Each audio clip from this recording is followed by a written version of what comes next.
How you doing, everybody? It's me, Shane, and I'm here to give you another Mushoku Tensei Jobless Reincarnation episode review and recap.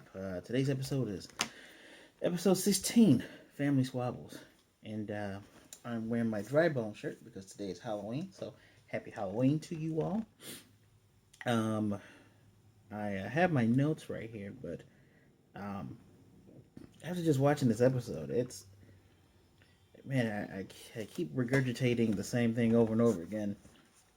This is really good anime, and it's not your run of the mill anime. It's not like your Dragon Balls or your Shonen animes where it's action, action, action. And you like the characters because they do cool stuff and they look cool.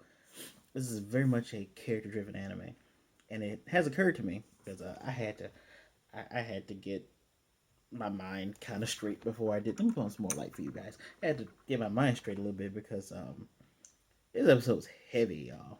Like it had me tearing up towards the end of this. This is 24 minutes of goodness. The intro of this episode 16, Family Squabbles, they do a different theme for every continent they go to. And it finally dawned on me. I got a little bit of help from Reddit. Um, just because I'm I, I'm halfway ready to throw the recap part out the window and just talk about what happened. But we'll let's go ahead and get into it. Before we get into it, on this Halloween day, I would please like to ask you to give me a like and a subscribe. So our crew is they've gone past these mountains, and if these mountains look familiar to you, they are the mountains that we have seen in Rudy's home country. Like you can see them all the way in the distance, because on the other side was the demon continent. Well, yeah, we are now in Millis, and in the distance we see this grand looking city called Milishon. It's actually Millis is actually where Zenith is from. Keep this in mind. So Geese wants for them to depart. He's gonna come back, he says, but he has some other stuff he wants to do. He's told, don't get into any trouble by RJ, and Eris wants him to teach her how to cook, and we all, including Rudy, suspect that she wants to learn how to cook for Rudy, because Geese says, why do you want to learn how to cook? And he then tells Rudy, hey, make sure you go to the Adventurers Guild. Just heads up. Now, uh, at this point, this is where we get that beautiful new song. It's very how do I express this? It sounds like a song of gospel. It sounds very much churchy. And when we see their monuments, they have a monument that looks like the Taj Mahal, one that looks like the Great Chapel of Notre Dame. They have these obelisks that look like the Washington Monument, but they're obelisks set around different parts of the city. One thing to note, you got to remember that in this continent, in this land, they believe in monogamy. Now, granted, this is a fantasy world where you can have more than one wife, but this is a place where they deeply believe in, being with one person, which is why Zenith had that reaction when Paul had his, little affair with Lilia. Um, so just give me a little bit more backstory of this place. Um, so our team are in the end. They're having their dead end strategy meeting. It's been a year and a half that they've been teleported to Demon Country. Now they're back. He would like to say let's go straight to Shura, but they still need to stay there and make money for a while. Millis has great jobs and they pay well, and they're going to have to take another boat just to get Eris home. And of course, Eris hates boats. So Ruby says, let's take the day off because he needs to make statues. His part of his plan for getting the Su the superb name for Ruijerd, to get their name back to being like not their that they're evil demons or whatever, is to do jobs, help people, reveal his identity, and give them the statue, one of the statues that Rudy has made. So when people look, they're like, hey, these people aren't bad. You can count on them to do a lot of good stuff. So it's going to take him a day to mass produce these things, and he wants to write his family a letter. And I remember my notes like, man, he actually really doesn't know that whole mana calamity affected more than just the area he was in. Eris wants to go goblin slaying, which Rudy, probably like most of us, he thinks of Goblin Slayer, the anime. Remember, he is from our world. And he's thinking about goblins ripping their clothes, and he's like, I don't know about this. And RJ, Ruijerd, I call him RJ, he says, Eris will be fine, let her go and take care of this. Who knows what RJ is going to do, but Rudy was winking, hoping that he would get the hint to follow her and make sure she's okay. So this is the first time he's ever written to Paul, and he doesn't really know what to say. And Rudy looks out the window, sees kidnapping. And he's like, man, I'd rather stay out of it, but rule number one of Dead End, never abandon a child. And rule number two is absolutely never abandon a child. Dead End stands for justice, of course. So he gets fully dressed, carries his things, he follows these people. And he's able to easily sneak in. Remember, he's at least past the level 1 requirements of most of the magical element types. So he slips through. Now, what he doesn't pay attention to that I caught on to is that the captors were being pretty kind to this person they had kidnapped. And, Rudy's too busy, trying to figure out how to do this without getting violent. And he feels something. He feels panties. Of course, that is his weakness. He shouts this out loud. He alerts them. He's able to quickly defeat the guards, and he gets to the young man. And he's like, man, this guy looks familiar, but he doesn't know what to do. Now, this all was superseded when Rudy just said screw it. He comes out and he goes all Shimoneta. Shout out if you know that reference. And has the panties over his face, wearing like a mask, and declares himself the hero of justice. And then more reinforcements come in. There's this woman wearing a bikini armor. Those are her panties. She's very busty. Those are her bikini panties he has on. She's with another young lady who has a hood and another guy. The young lady can do magic, and the young woman's a swordswoman. So Rudy is dodging. He's able to use his eye. He's dodging, and he's paying attention to her boobs at the same time, trying not to get hit. Now this is pretty much a cakewalk for him because he's able to just deflect the magic and get out of the way of the attacks. And of course, the woman calls him pervert and the enemy of all women. And suddenly a drunken man comes in. Now, I'm just going to let you all know. I knew who this drunken guy was, but for this review, I'm going to hold back and wait till they get to the part of reviewing this. Because this voice sounds very familiar, and if you know what this character looks like, you just know. So this guy's drunk. He comes in with both swords, and Rudy is just like, man, this guy's fast. He does his little mud trick by getting them stuck. Guy breaks out. He's able to slice through Rudeus' magic and everything. And he can see with his eye this guy's movements. And he's dodging out the way. The panties get cut. And his face is revealed. Excuse me. The guy drops the sword. And he says, Rudy? There's only one person that actually calls Rudeus Rudy.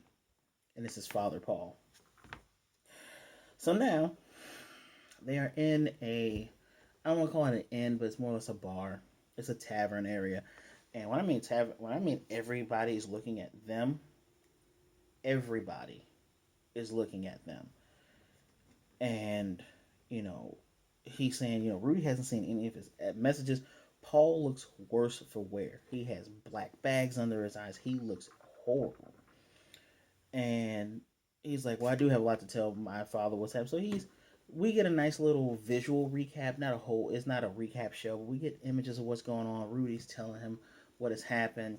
And a lot of people looking kind of like, ooh, geez, And, Paul says, so you've been goofing off for a whole year with your rich girlfriend that you're protecting. He's like, Eris, that's his, that's George. I think his cousin's name was George. That's her daughter. That's his daughter. And, he's saying, you didn't try to learn about what happened with the disaster. Did you go to the port of Zant, which he was in? That was the place they tried to frame him for kidnapping, which he told him everything except about the man god thing that happened. And he's making it seem like he's playing around, goofing off with the bodyguard, going adventuring. And Paul's just being an asshole. Like, Rudy's like, that's not what happened. But he doesn't have a reason. He doesn't have a real good reason on why he didn't check like port messages, or he joined Adventures Guild. How come he didn't check the messages? Is because he didn't think to check the messages, just like he didn't think to write. I'm going to interject a little bit in here. The issue is that Rudeus was dropped in the demon country, which I'm guesstimating, if it's not at least two continents away, at least three continents away, over the mountains, way far in a place where if he had not studied demon language, he might have been fucked, right? He's there with this girl who he has a romantic interest with or whatever. Um, they get saved by a guy whose reputation has been tarnished because he's supposed to be this evil demon guy. They would have died if they didn't get that help. So not only does he have to figure out how to get them to someplace safe, how to make money, because you got to have money to travel, you got to have money to feed them. He has to figure out how to not only pay back this guy, keep her safe, and get her to where he promised to get her back to. All the while not realizing that the mana calamity was a lot bigger than the area that he was in. And what kind of pushes Paul over the edge is, Rudy asks, "Oh shoot, if that he never suspected that it went all the way to his home.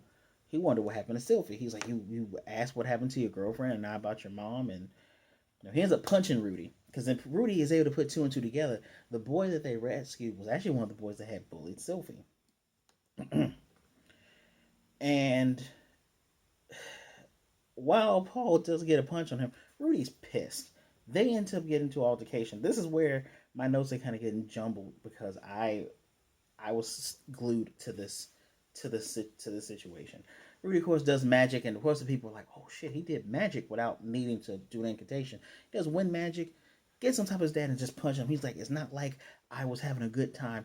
I was in a place by myself, all alone, had to figure all this stuff out. I wasn't having a fun time. Why are you like this?" And of course, this all was pushed over the edge because, you know, Paul is Paul is an asshole. It's just flat out because he starts off going, "You're gallivanting with this pretty woman." Then Rude has to say, "Well, what about this lady's over here that's scantily clad? She's one around wearing next to nothing. How would my mother feel about that? How would Alicia feel about that?" And she's trying to vie for Paul. She's like, "Hey, he's just a kid. He doesn't go easy on him." We have to remember that in Paul's mind, Rudy is more capable than he is. Rudy is like Rudy has the mind of a 40-year-old. Even his parents knew that he was pretty much mature, but Paul looks like he's had such a rough time just with him and his daughter Norn. So we get to this altercation where he's punching. Suddenly, a little girl wearing white and blue comes and pushes him over and says, "Why are you bullying my dad?" Rudy's like, "You're Norn. I'm your big brother." She's like, "You're bullying my father." And he's like, "What?" And he takes a look around at the whole situation. It's giving him flashbacks of his previous life, having to deal with people always staring at him and looking down on him. And so he's like, "To hell with this. You know what? I ain't see shit. I ain't see nothing. I didn't even meet you. I'm just gonna leave." Next day we're gonna leave. His father eventually tells him everybody in where we came from was teleported away.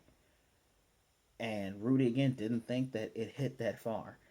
He tells him that he's asking, "Okay, why are you kidnapping people?" Because some of the people who got transported to different lands, they were tricked into slavery and into doing all these other things. So they're rescuing people to try to bring them back to their regular lives. His father tells him why you've been goofing off and everything. And, Rudy's getting that feeling like I said before, he's getting that feeling like people are looking down on him. And this is just a fucked up situation. So now we're gonna flash back to Rudy's back in the room, and it looks like he has a balled up handkerchief on the floor. And he's like, "You know what? I'll go back tomorrow. Me and Paul will talk it over. It'll be okay." And then before he can say, "I'll meet with my sister," because he's trying to be his cheerful self, he gets up and just throws up out of the window. He still has that punch mark on his face. The whole situation is so overwhelming for him. And later on that night, Eris and Ruijerd get back, and they're like, "What happened?" And he says, "My dad is in this town." And Eris is like, well, what happened? Did he hit you? And you know, he kind of explains about what happens, and Eris is ready to murder. She's like, I'm gonna go murder him, and RJ's like, it's a family squabble. Don't get in the middle of it. And she says, no, it's not like, Rudy has done all this stuff for us, has put himself through hell, and now he's miserable. And RJ's like, well, if he's miserable, why don't you make him feel better? And so we get one of the few touching. I don't know if I say few touching moments because this whole episode is touching. Um, we get a moment where Eris is trying to figure out how to comfort him. She's pacing back and forth, and then she just finally settles on sitting next to him and giving him a hug and telling him it's gonna be all right. I'm here for you. And she even apologized and says, I'm not really good at this, but I'm sorry. And Rudeus, Rudy, just like, what, this is all I really. This is what he needed. He needed the hug. And yeah, yeah. This is the end of the episode. Next episode is gonna be called Reunion. So we're gonna get them talking more through. And yeah, I've already known. I've known some of what was gonna happen just because I had to do some research on whether I was gonna keep up with this after watching that first season. And yeah, it's gonna be rough for Rudy trying to get his little sister Norn because Alicia, Alicia's gone. Aisha, his little redheaded sister, she's gone.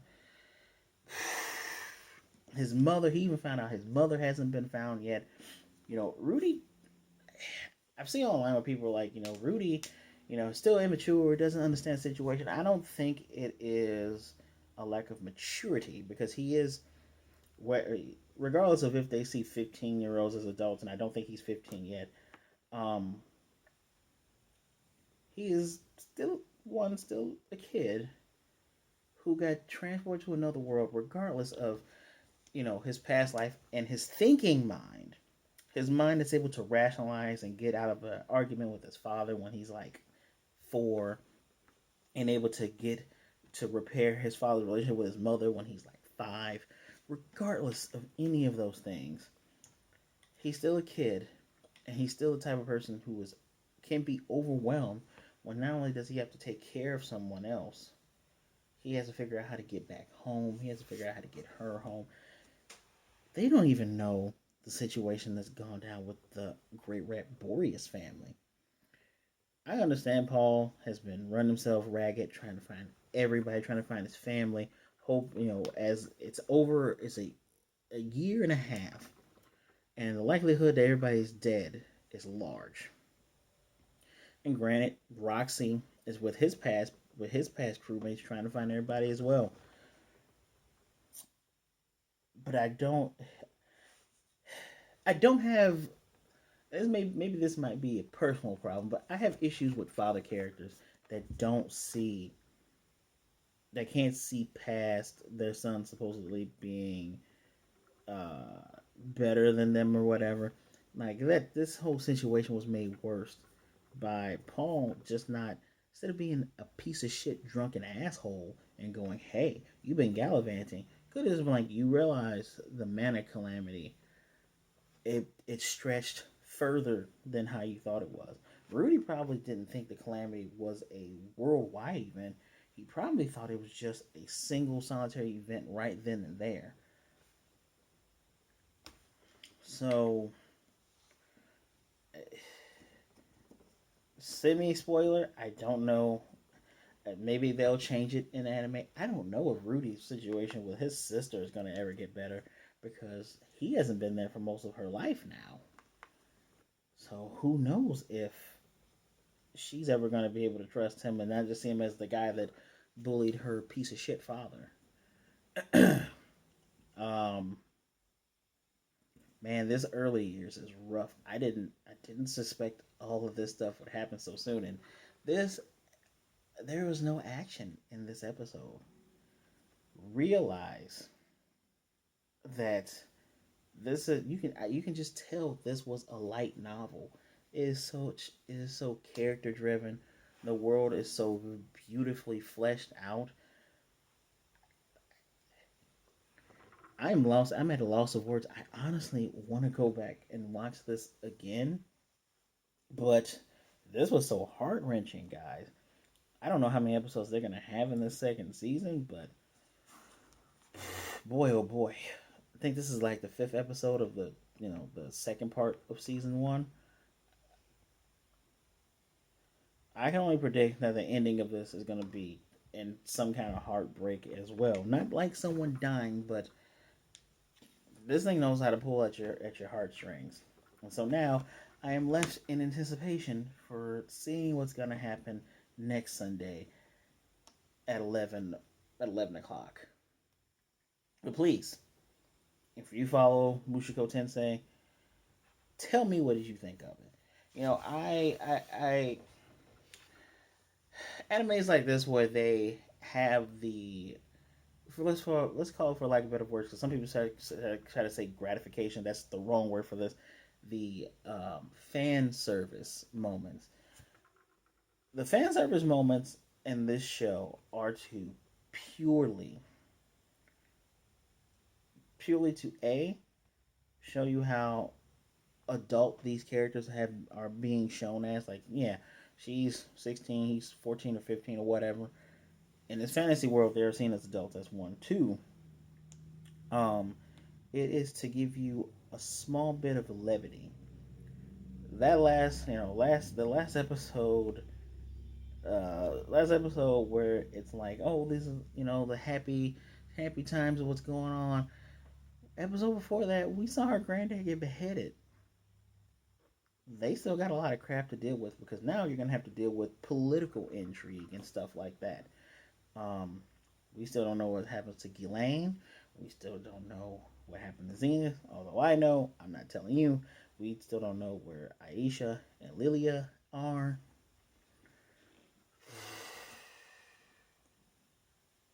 I'm man, I'm hoping Rudy. I'm hoping Rudy will get at least a decent episode next week.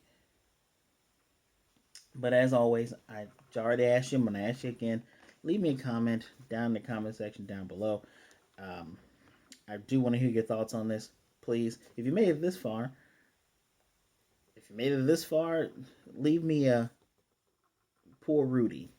If you made it this far, just write poor Rudy in the comment if you have nothing else to share. Yeah, this is probably shorter. This is a shorter review and recap because I couldn't write word. I couldn't tell you word for word what these people said. But even though this is kind of comparable to like an episode of an anime where there's all action and I can just describe to you the cool parts, or even in a Marvel, one of the Marvel shows where I describe some of the action. This was shorter because the talking points are the emotional strife between father and son. Boy, oh boy. Poor Rudeus. Poor Rudeus. As always, please hit me with a like. If you aren't subscribed, please hit that subscribe button. If you are subscribed, hit the notification bell so you can get notified of more videos like this. I'm going to do these every single time they come out. It is a highlight to begin the week with an episode of Mushoku Tensei, Jobless Reincarnation. As always, share the video so others can see what a great discussion we're having. And maybe, if you share the video, maybe we'll introduce them to what a great anime this is. As always, I deeply appreciate each and every last one of you taking a little bit of your time to spend time with me. As always, be good, be blessed, wash your hands, wear a mask. Happy Halloween, y'all. If you're going out tonight, be safe. If you went out last night, I hope you had a good time. And just be good to yourself, be good to others. Either way it goes, don't be a jerk. And I will definitely see you next time.